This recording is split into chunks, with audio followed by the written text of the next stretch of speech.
চাঁদাবাজির শক্তির জায়গাটা হলো পলিটিক্স। এই চাঁদাবাজিটা হলো দেশের জাতীয় অর্থনীতির জন্য একটা ক্যান্সারে পরিণত হয়েছে। তো এই যে কালচার, যে ক্ষমতায় গেলে দানব আর ক্ষমতায় না থাকলে মানব, আইন প্রয়োগকারী সংস্থা চাইলে কি না পারে, আমরা রামিসার ঘটনায় সেটা দেখেছি। এই আইন প্রয়োগকারী সংস্থা, চাঁদাবাজ এবং অসৎ রাজনীতিবিদ সকলে মিলে একটা চক্রে, একটা সিন্ডিকেটে পরিণত হয়েছে।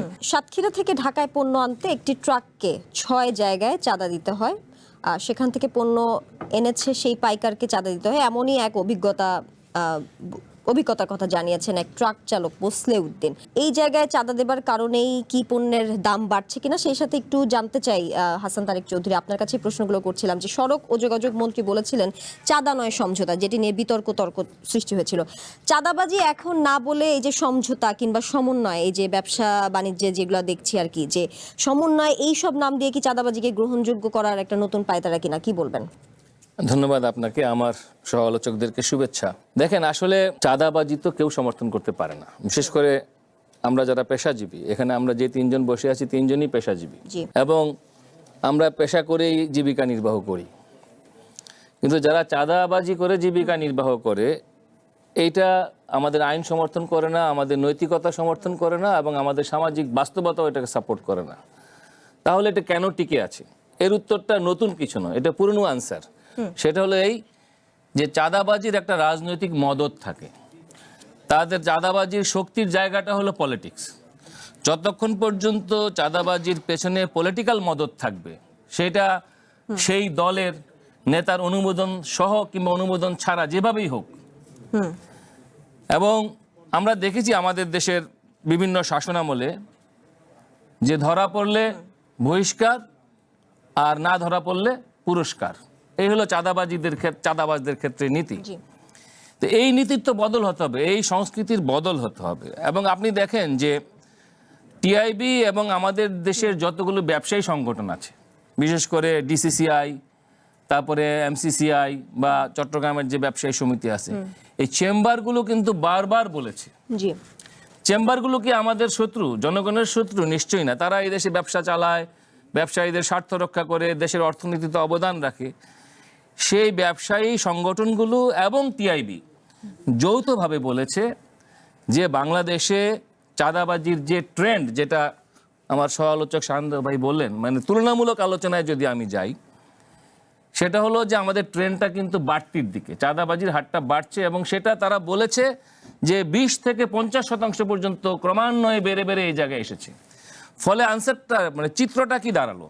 চিত্রটা হলো এই যে তারা বলছে যে এই চাঁদাবাজিটা হলো দেশের জাতীয় অর্থনীতির জন্য একটা ক্যান্সারে পরিণত হয়েছে, যে কারণে সরাসরি বিদেশি বিনিয়োগ বাধাগ্রস্ত হচ্ছে, নতুন উদ্যোক্তারা বিনিয়োগ করতে পারছেন না, নতুন ফ্যাক্টরি হচ্ছে না, নতুন আবাসন শিল্প হচ্ছে না, এমনকি নতুন হাসপাতালও হতে পারছে না।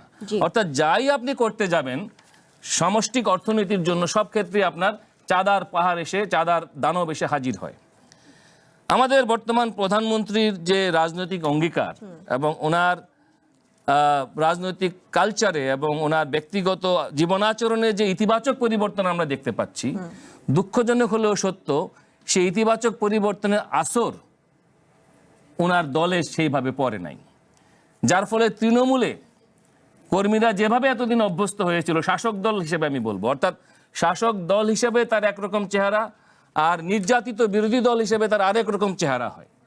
তো আমরা দেখেছি যে পলাতক যে স্বৈরাচার, তারা যখন বিরোধী দল ছিল তাদেরও কিন্তু খুব নিরীহ চেহারা ছিল, কিন্তু তারা ক্ষমতায় যাওয়ার পরে তারা কিন্তু দানবে পরিণত হয়েছিল। তো এই যে কালচার, যে ক্ষমতায় গেলে দানব আর ক্ষমতায় না থাকলে মানব, এই অবস্থার পরিবর্তন ঘটাতে হবে। এবং এই বার্তাটাই সম্ভবত আমরা যতটুকু বুঝি যে আমাদের বর্তমান প্রধানমন্ত্রী বিভিন্ন সময়ে দেওয়ার চেষ্টা করেছেন। আনফর্চুনেটলি এই বার্তার জন্য যে ধরনের মোটিভেশনাল যে প্রোগ্রাম, সে প্রোগ্রামটা প্রয়োজনের তুলনায় দলীয় পর্যায়ে যথেষ্ট নয় এবং তার এক্সাম্পলও কিন্তু সেট করা হচ্ছে না। এবং আমরা এটাও জানি যে পুলিশ চাইলে কি না পারে, আইন প্রয়োগকারী সংস্থা চাইলে কি না পারে, আমরা রামিসার ঘটনায় সেটা দেখেছি। এবং বিচার ব্যবস্থাও যে কত দ্রুত চলতে পারে সেটাও কিন্তু আমরা রামিসার ঘটনায়, একটা আপনি ভাত রান্না করার জন্য তো প্রত্যেকটা ভাত টিপে টিপে দেখতে হয় না, একটা থেকেই বোঝা যায়। আমি সহজ করে বললাম, যেহেতু সহজে এখানে কথা বলতে হবে। তো ফলে আজকে আইন প্রয়োগকারী সংস্থা কেন পারছে না? এই আইন প্রয়োগকারী সংস্থা চাঁদাবাজ এবং অসৎ রাজনীতিবিদ সকলে মিলে একটা চক্রে, একটা সিন্ডিকেটে পরিণত হয়েছে। এই সিন্ডিকেটগুলোকে শনাক্ত করতে হবে। এবং শুধু তাই না, আপনি দেখেন, আমার সাথে আমার বিজ্ঞ সহকর্মী আছেন, আমাদের আদালতে কি হয়, জি অ্যাটর্নি জেনারেল এসে নোট বাণিজ্যের বিরুদ্ধে হুঙ্কার দিলেন। নোট বাণিজ্যটাও কিন্তু এক ধরনের চাঁদাবাজি। অ্যাটর্নি অফিস থেকে যে নোট মারা হয়, অর্থাৎ একটা লিগ্যাল প্রসিডিওরে একজনের বেল হলো, সেটাকে অন্যায়ভাবে আটকে দেওয়ার জন্য একটা নোট দিয়ে দেওয়া হলো, এবং টাকা দিলে পরে নোট দেবে না। এই অভিযোগ স্বয়ং অ্যাটর্নি জেনারেল করেছেন এবং তিনি এর বিরুদ্ধে ব্যবস্থা নিতে গিয়েছেন। এইটিও এক ধরনের জুডিশিয়াল চাঁদাবাজি। এই যে জুডিশিয়াল চাঁদাবাজি হচ্ছে, আর সড়কে, পরিবহনে, যেটা অতীতে এত বিতর্ক হয়েছে, এটা তো একটা এস্টাবলিশ চাঁদাবাজির সিন্ডিকেটের জায়গা হয়েছে। ফলে পরিবহন মালিক সমিতি, পরিবহন শ্রমিক ইউনিয়ন, এখানে মালিক শ্রমিক বলে কোনো ভেদাভেদ নাই, সকলে মিলে যৌথভাবে চাঁদাবাজিটা করে। এবং এই চাঁদাবাজির সংস্কৃতির গোড়াটা হলো রাজনীতিকে যারা টাকা বানানোর উপায় বলে মনে করে, নেতা হওয়া, মন্ত্রী হওয়া, এমপি হওয়া, যাকে যারা মনে করে যে নেতা হওয়া, মন্ত্রী হওয়া, এমপি হওয়া হলো ধনী হওয়ার মাধ্যম, তাদের মনের সমস্যা রয়েছে। ওই মানসিক যে মনোজাগতিক যে সমস্যা, এই সমস্যাকে আমাদের অ্যাড্রেস করতে হবে। যতক্ষণ না পর্যন্ত আমরা এটাকে অ্যাড্রেস করতে পারবো, ততক্ষণ পর্যন্ত জুলাই অভ্যুত্থানের যে স্পিরিট, যে একটা বৈষম্যহীন বাংলাদেশ, সেটি আমাদের পক্ষে করা সম্ভবপর হবে না।